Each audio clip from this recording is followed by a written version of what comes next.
ఇలా ఒక్కరు చేసిందే కాక గ్రూప్ మొత్తం కలిసి అమ్మాయిల్ని అత్యాచారం చేస్తారు. అండ్ మీరు ఊహించుకోండి, 18-19 ఇయర్స్ ఉన్నటువంటి అమ్మాయిలు ఇలా అత్యాచారం చేసి బ్లాక్మెయిల్ చేస్తున్నారంటే వాళ్ళు ఎంత ఇబ్బంది పడుంటారు, అండ్ అదేవిధంగా ఎంత బాధపడి ఉంటారు, ఫిజికల్గా ఎంత హరాస్మెంట్ ఫేస్ చేసి ఉంటారు. అండ్ ఈ ఫర్హాన్ గాడు ఆ 19 ఇయర్స్ ఉన్న అమ్మాయికి కాల్ చేసి వాళ్ళ ఫ్రెండ్ని పెళ్లి చేసుకోమని, అలాగే నీ ఫ్రెండ్స్ని తీసుకురమ్మని, నీకు తెలిసిన అమ్మాయిల్ని పరిచయం చేయమని ప్రెషర్ పెట్టేవాడంట. అండ్ ఒక బీటెక్ అమ్మాయిని కూడా ట్రాప్ చేసి వాడికి ఇష్టం వచ్చినట్లు, వాడే కాకుండా వాళ్ళ ఫ్రెండ్స్ కూడా ఆ అమ్మాయి మీద ఫిజికల్గా మెంటల్గా హరాస్మెంట్ చేసి ఒక రూమ్కి తీసుకెళ్ళి ఆ అమ్మాయిని సిగరెట్లతో కాల్చారంట, కొట్టారంట, తిట్టారంట.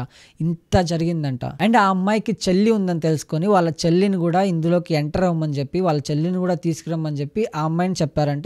ఒకవేళ తీసుకురాకపోతే నీ వీడియోస్ అన్ని ఇంటర్నెట్లో వైరల్ చేస్తామని కూడా చెప్పారంట.